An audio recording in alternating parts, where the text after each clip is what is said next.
جواب واعظ چابک زباں میں فیض ہمیں یہی بہت ہے جو دو حرف سادہ رکھتے ہیں۔ آج بات کرتے ہیں نہ صرف اپنے پسندیدہ بلکہ اپنے والدہ اور والد کے بھی بے حد پسندیدہ شفیق الرحمان کی۔ وہ ان کامیاب لوگوں میں سے ہیں جن کی خوش طبعی اپنے اوپر بلا تکلف ہنس سکتی ہے۔ حجاب علی امتیاز۔ شفیق الرحمان کے افسانے پڑھ کر شوخ رنگوں کی یاد تازہ ہو جاتی ہے۔ سرخا سرخ، نارنجی، یاقوتی اور زعفرانی۔ کرشن چندر۔ نیاز فتح پوری فرماتے ہیں شفیق الرحمان کے مضامین ملک کے موجودہ ذوق کو آسودہ کرنے والے ہیں۔ ان کا مزاح محض مذاق کی حیثیت نہیں رکھتا بلکہ ہماری زندگی کے مختلف پہلوؤں پر اچھی خاصی رائے زنی پائی جاتی ہے اور ندرت و جدت بھی۔ اس حوالے سے میں ان کی ایک بہت ہی خوبصورت کتاب ہے جو کہ ان کے طنز و مزاح پہ مبنی افسانوں پر مشتمل ہے، اس میں سے ایک افسانہ ٹیکسلا سے پہلے اور ٹیکسلا کے بعد میں آپ لوگوں کو پڑھ کر سناؤں گی۔ چونکہ افسانہ طویل ہے اس لیے میں اسے ایک سیریز کی شکل میں آپ لوگوں کے ساتھ شیئر کروں گی۔ پڑھنے کے دوران اگر مجھ سے کوئی کوتاہی ہو جاتی ہے تو میری طرف سے پیش کی معذرت قبول کیجیے اور مجھے معاف کیجیے گا۔ تو شروع کرتے ہیں ٹیکسلا سے پہلے اور ٹیکسلا کے بعد۔ خالد نے ولایت سے آ کر مقصود گھوڑے کو ہوم سک کر دیا۔ خالد کے آنے پر کرکٹ کا میچ ہوا جس میں ایک طرف خواتین تھیں اور دوسری طرف حضرات کو برقعے پہننے پڑے۔ ماڈرن قسم کے مصری، ترکی یا اصلی بغدادی برقعے نہیں بلکہ پرانی وضع کے شٹل کاک نما برقعے جنہیں پہن کر باہر والوں کو اندرون برقع کی خبر نہ ہو اور اندر سے مقامی حالات کا کچھ پتہ نہ چلے۔ بولنگ کرتے وقت بھی برقعوں کے ہڈ بند رہتے اور گیند کے پیچھے بھاگتے وقت بھی۔ لوگوں کو شاید پہلی مرتبہ احساس ہوا کہ برقعے پہننا کیا معنی رکھتا ہے۔ حضرات نے الجھ کر خوب نٹوں کے تماشے دکھائے۔ میں اسکور گن رہا تھا اور شیطان بیٹھے نیٹنگ کر رہے تھے۔ وہ اس قسم کی تقریبوں پر ہمیشہ نیٹنگ کیا کرتے ہیں اپنی محبوبہ کے لیے، کبھی سویٹر بن رہے ہیں، کبھی جرابیں۔ اشوک چشمی صاحب بھی تشریف لائے تھے۔ وہ جنرل گارڈن پر تنقید کر رہے تھے۔ حبشیوں پر بحث ہو رہی تھی۔ میں حبشیوں کا طرفدار تھا کیونکہ وہ افریقہ میں رہتے ہیں۔ اس روز بالکل معمولی سی صبح طلوع ہوئی، روز مرہ کی طرح جمائیاں لیتا سورج نکلا، پرندے بھی انہی پرانی سروں میں چہچہائے، ریڈیو پر حسب معمول سارنگی پر بھیرویں سنائی گئی۔ کسے پتا تھا کہ یہ معمولی صبح ایک دن اہم دن میں تبدیل ہوا چاہتی ہے۔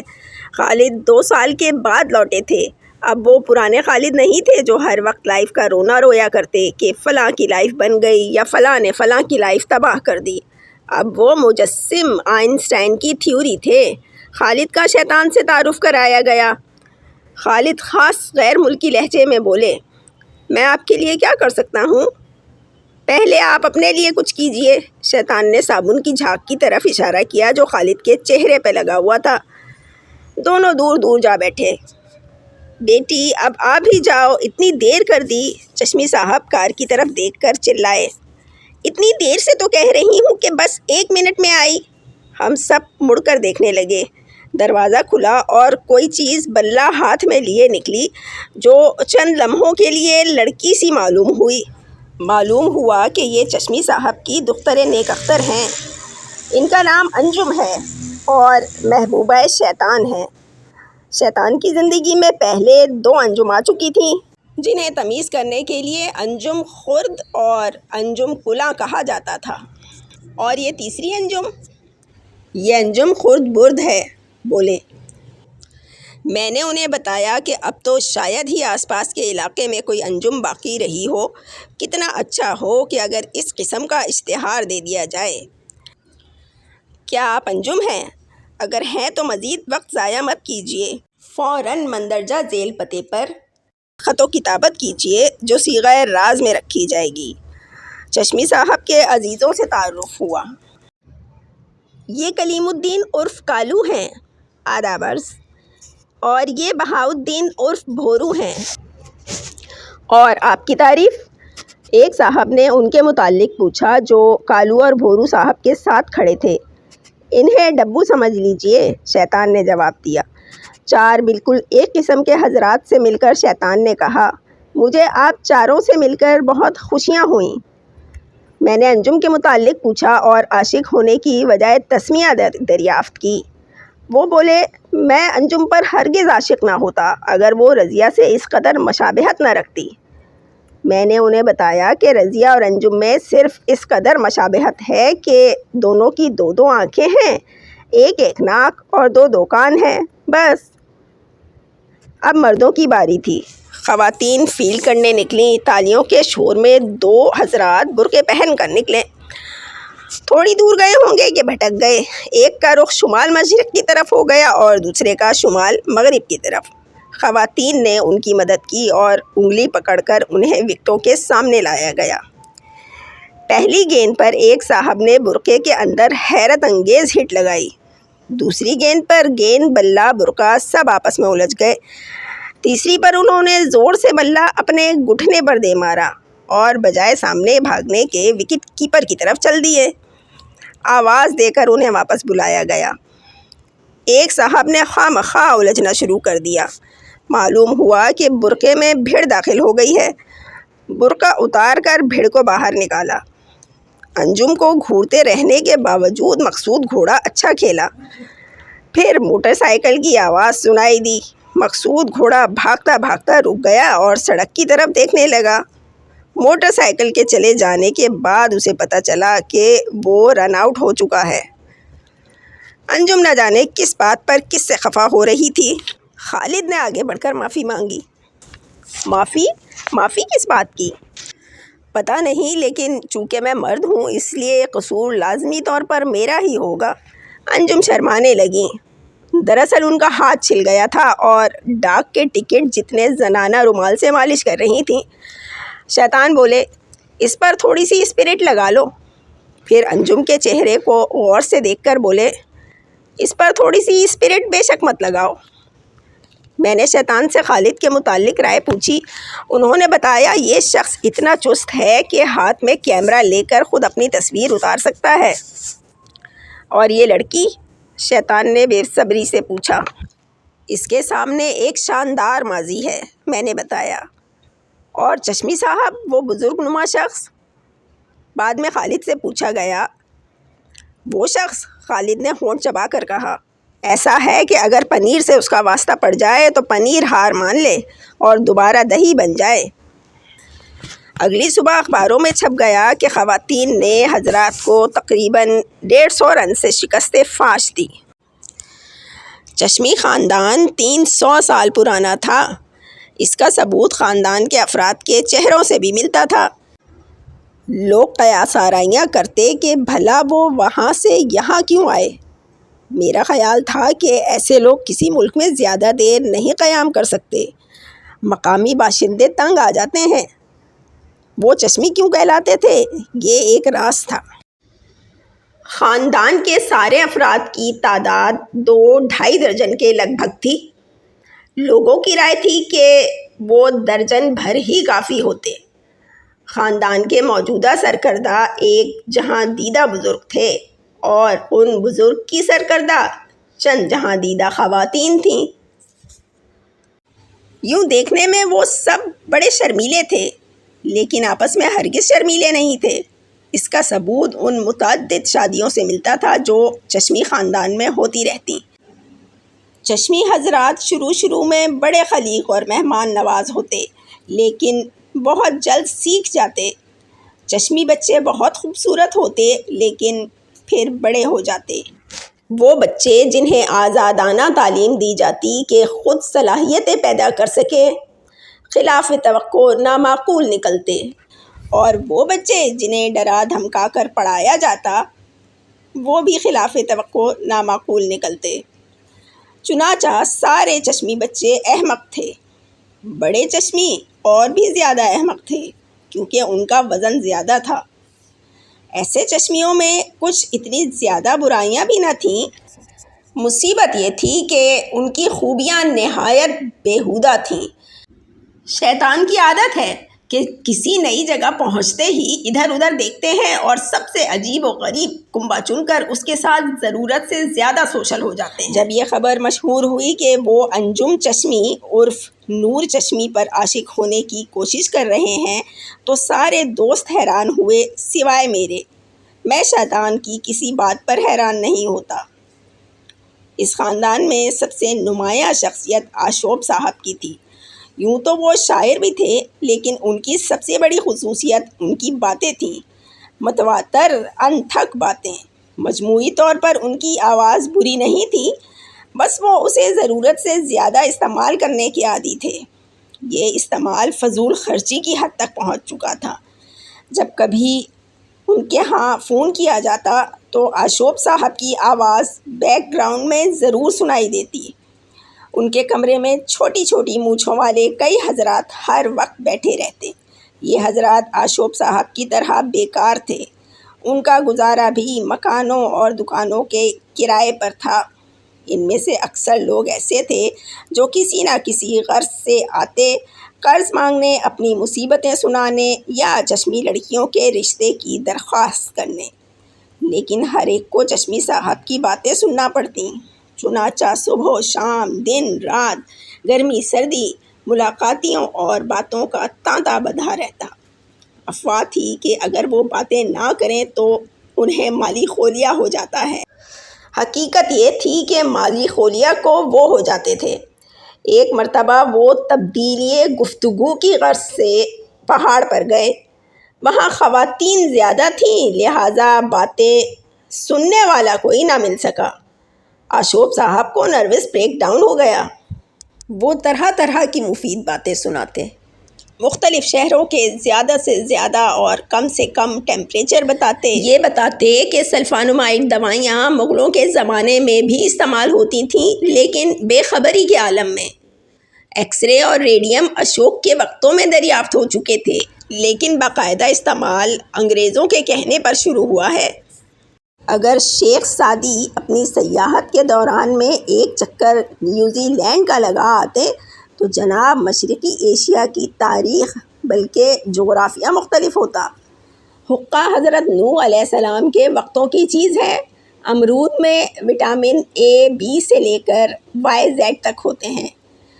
ہنری ہشتم نے 8 شادیاں کیں، لیکن کامیاب ایک بھی نہ ہوئی۔ ساتھ ساتھ وہ اپنے خواب بھی سناتے جو اکثر ان کے احباب کے متعلق ہوا کرتے۔ خوابوں میں زمین پھٹتی اور ان کا ایک دوست اندر سما جاتا، یا دیکھتے ہی دیکھتے بجلی کڑکتی اور ان کے ایک دوست کے اوپر گر جاتی، یا ایک دیو آتا اور ان کے کسی دوست کو اٹھا کر دوڑ جاتا۔ جب وہ اپنے ڈراؤنے اور تباہ کن خواب چھوٹی چھوٹی مونچھوں والے حضرات کو سناتے تو ہمدردی کا اظہار بھی کرتے جاتے اور ایسی نگاہوں سے انہیں دیکھتے جیسے ان کی زندگی کے دن گنے گنائے رہ گئے ہیں، اب اللہ ہی حافظ ہے۔ ان کے پاس تھوڑی دیر بیٹھ کر مجھے یوں محسوس ہوتا جیسے بہت دیر سے بیٹھا ہوں۔ باتیں خواہ کتنی ہی آہستگی سے کی جاتی انہیں سنائی دے جاتی۔ بعض اوقات تو وہ خیالات تک سن لیتے، لیکن شیطان کا رویہ ان کے ساتھ از حد برخوردارانہ تھا۔ یوں معلوم ہوتا تھا جیسے دونوں کے خیالات صدیوں سے یکساں ہیں۔ ان کی ہر بات پر شیطان بڑی متانت سے جی ہاں کہتے۔ اکثر یہ جی ہاں فقرہ ختم ہونے سے پہلے کہہ دی جاتی۔ لوگوں کا خیال تھا کہ شیطان قرض کے سلسلے میں بہت کچھ برداشت کر لیتے ہیں۔ کچھ لوگ کہتے کہ اس طرح انہیں نور چشمی پر لگاتار عاشق رہنے کے موقع ملتے رہتے ہیں۔ بقیہ لوگوں کا خیال تھا کہ وہ محض مشق کر رہے ہیں، ان دنوں اور کسی سے واقفیت نہیں ہے اور وہ آؤٹ آف پریکٹس نہیں ہونا چاہتے۔ شیطان اس قسم کے تجربے کرنا کبھی بند نہیں کرتے، جیسے خواتین اپنے کوٹ کے بٹن سردیوں میں کبھی بند نہیں کرتیں۔ مجھ سے وہ اکثر کہا کرتے، حالات اور بھی خراب ہو سکتے تھے، کیا ہوتا اگر میں اور تم چشمی ہوتے؟ خالد اور شیطان کے درمیان کھچاؤ یا تناؤ جو کچھ بھی تھا بدستور رہا۔ دونوں ایک دوسرے کے ساتھ کتابی قسم کے آداب برتتے، تصنعات سے کام لیتے اور اکثر خاموش رہتے۔ آخر کار ایک روز شیطان بولے، خالد صاحب آپ نہایت نامعقول قسم کے انسان ہیں۔ روفی صاحب آپ نہایت بیہودہ شخص ہیں، جواب ملا۔ اس کے بعد جو فقرے استعمال کیے گئے وہ ناقابل اشاعت تھے۔ پھر شیطان نے آگے بڑھ کر خالد کو اس زور سے گلے لگایا کہ ان کی جیب میں رکھے 2 سگار چور چور ہو گئے۔ بسم اللہ، دیکھیے اب بے تکلف ہوئے ہیں۔ لیکن شیطان انجم والے رومان سے کچھ زیادہ مطمئن نہیں تھے۔ انہوں نے ہمیں بتایا کہ زندگی میں انہیں ایک وسیع خلا محسوس ہوتا ہے، ایسا خلا جسے ایک رقیب ہی پر کر سکتا ہے۔ کیا خبر تھی کہ زندگی میں ایسے دن بھی دیکھنے ہوں گے کہ ایک رقیب کے بغیر محبت کرنا پڑے گی۔ اس قسم کا یہ پہلا موقع تھا۔ کاش کہیں سے آتا کوئی رقیب، محبت کے سہانے افق پر آہستہ آہستہ جلوہ نما ہوتا یا تاریکیوں سے دفعتاً آن کودتا۔ وہ رقیب کی خواہش کر چکے تھے۔ مجھ سے کہا تو میں نے معذوری ظاہر کی کہ میرے حالات ایسے ہیں کہ کم از کم سال بھر مجھے ایسے مخمصوں سے دور رہنا پڑے گا۔ خالد سے پوچھا۔ وہ بولے کہ میں اس قدر تبدیل ہو چکا ہوں کہ مجھ میں اب رقیب بننے کی صلاحیت ہی نہیں رہی۔ شروع میں ان کا معیار بلند تھا، سرداہ کھینچ کر کہتے، دنیا بھر کو رقیب ملتے ہیں، اگر نہیں تو ہماری ہی قسمت میں نہیں۔ کاش کسی طرح آتا کوئی رقیب، کیسا ہی ہو، خوبصورت اور معمولی دماغ کا یا معمولی شکل والا اور ذہین۔ آہستہ آہستہ معیار بدل گیا۔ موٹا یا بھدا رقیب، باتونی، اینک لگانے والا یا منشی فاضل، آخر میں زندہ ہو یا مردہ۔ اس اسٹیج پر مقصود گھوڑے کو لایا گیا۔ مقصود گھوڑا ہاسٹل میں امن اور چین سے دن گزار رہا تھا۔ وہ ہمیشہ سچ بولتا، بڑوں کا ادب کرتا، سگریٹ پیتا، نہ کوئی اور چیز۔ ہر روز الصبح اٹھتا اور ہر رات کو جلد سو جاتا۔ الغرض وہ نہایت اعلیٰ، پاکیزہ اور پھیکی زندگی بسر کر رہا تھا۔ دفعتاً اس کے ماموں جان کو چند ماہ کے لیے کہیں جانا پڑا۔ انہوں نے مقصود گھوڑے کو اپنی کوٹھی کا چوکی دار مقرر کیا اور ہدایات دیں کہ وہ کوٹھی میں منتقل ہو جائے، گھر کا خیال رکھے، یہ انتقال فوراً عمل میں لایا جائے۔ پہلا ہفتہ تو ہاسٹل کے انداز میں گزرا۔ پھر بڑے بڑے آراستہ و پیراستہ کمرے، حریری پردے، ملائم قالین، گلدان میں سجے معطر پھول، جذباتی قسم کی تصویریں، ریڈیو سے نکلتے ہوئے پرسوز نغمے مقصود گھوڑے کے اعصاب پر سوار ہونے لگے۔ گھر، کار، تجوریاں، خدا کا دیا سب کچھ تھا، لیکن مقصود گھوڑا خوش نہیں تھا۔ دن غمگین ہوتا گیا، آہیں بھرنے لگتا۔ کلاس میں بیٹھا بیٹھا ایسا کھو جاتا کہ پروفیسرز بھی نہیں پا سکتے۔ موقع بے موقع چاند دیکھنے کی طرف سے بھی نہ چوکتا تھا۔ آخر ایک روز اس نے چائے پر عجیب سی گفتگو شروع کر دی، زندگی کے بے تکے پن پر۔ یہ کیا کہ ہر روز مقررہ وقت پر اٹھو، شیو کرتے وقت اپنا چہرہ دیکھو، وہی چہرہ جو بار بار دیکھا ہے، جسے دیکھ کر تعجب ہوتا ہے کہ یہ کیا چیز ہے۔ ناشتہ کرو تو وہی ڈبل روٹی، کالج جاؤ تو وہی لڑکیاں، دوپہر کے کھانے کے بعد ریڈیو پر وہی ریکارڈ، رات کو رات کا کھانا۔ زندگی میں کس قدر جمود ہے، ایک دن دوسرے دن جیسا ہے، دوسرا تیسرے جیسا، تیسرا چوتھے جیسا، چوتھا۔ بھائی تم اس جمود کو توڑتے کیوں نہیں؟ شیطان بولے۔ صبح اٹھ کر رات کا کھانا کھایا کرو، تلولا کیا کرو، سہ پہر کو کالج جایا کرو، وہاں غسل کرو اور سنگل روٹی کا ناشتہ۔ حجام سے شیو کرواؤ اور حجام کا شیو خود کرو۔ تم سمجھے نہیں، اس جمود کی وجہ تنہائی ہے۔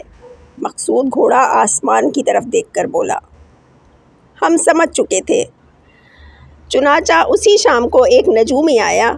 ویسے ہمیں کسی نجومی کی ضرورت نہیں تھی، کیونکہ جس قسم کی زندگی ہم گزار رہے تھے اس کے لیے نجوم بیکار تھا، لیکن مقصود گھوڑے کی قسمت پوچھی گئی۔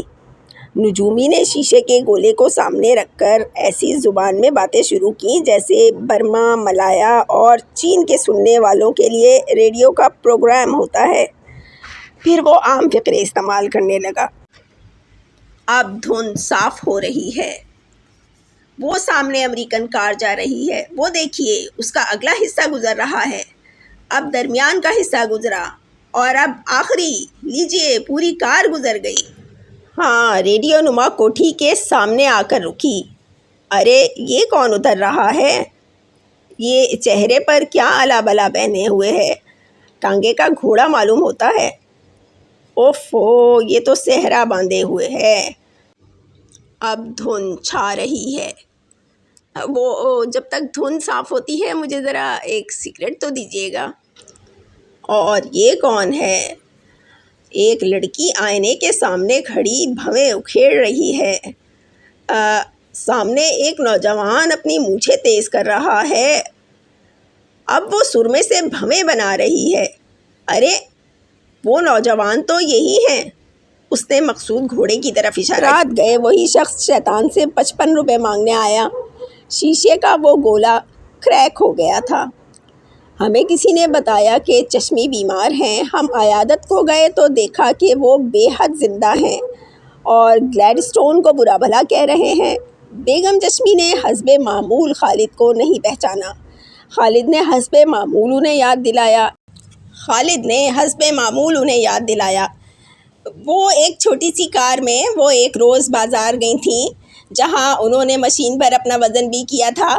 وزن کے کارڈ پر دراصل قسمت لکھی تھی اور قسمت کارڈ میں لکھا تھا آپ کا محبوب آپ کے لیے تڑپ رہا ہے۔ خیر، خالد بولے، وہ موٹر کی اگلی سیٹوں پر تو ایک ڈرائیور تھا اور وہ سفید قمیص پہنے ہوئے ایک شخص۔ ہاں یاد ہے، وہ بولی، وہ دراصل میں تھا، وہ سفید قمیص پہنے ہوئے وہ میں تھا۔ چشمی ڈاکٹروں کی برائیاں کرنے لگے۔ پہلے انہوں نے میرے گلے کے غدود نکالے، پھر ٹونسل، پھر نصف سے زائد دانت، پھر اپینڈکس۔ اگر ان کی بتائی ہوئی ہدایات پر عمل کرتا تو کبھی کا سدھار چکا ہوتا اپنے رخصت شدہ اعضاء سے ملنے۔ آپ مری کیوں نہیں جاتے؟ کیا مطلب؟ چشمی چمک کر بولے۔ جی میرا مطلب ہے کوہ مری، خالد نے وضاحت کی۔ اوہ! جس وقت ریڈیو پر خون دل پینے کو اور لخت جگر کھانے کو ہو رہا تھا تو خالد ایک موٹے تازے بچے کو للچائی ہوئی نظروں سے دیکھ رہے تھے۔ بچے کو فوراً اندر بھجوا دیا گیا۔ اس بچے کا نام کیا تھا؟ خالد نے پوچھا۔ لطیف۔ اور اس کا؟ خالد نے ایک نہایت ہونق بچے کی طرف اشارہ کیا۔ شکیل۔ اور وہ سامنے ایک بے وقوف سی بچی بیٹھی تھی۔ فہمیدہ۔ ہم لوگ نام رکھنے میں بہت جلدی کرتے ہیں، میرے خیال میں 8-10 سال کی عمر سے پہلے نام نہیں رکھنے چاہیے، اس کے بعد بچے کی شکل و صورت، حرکتیں وغیرہ دیکھ کر فیصلہ کیا جائے، اور اتنی دیر اتنے دنوں میں انہیں نمبروں سے پکارا جائے۔ چشمی صاحب چڑھ کر بولے۔ جی نہیں، عارضی نام دے دیے جائیں۔ چشمی صاحب اٹھ کر دوسرے کمرے میں چلے گئے جہاں چھوٹی چھوٹی مونچھوں والے کئی حضرات ان کے منتظر تھے۔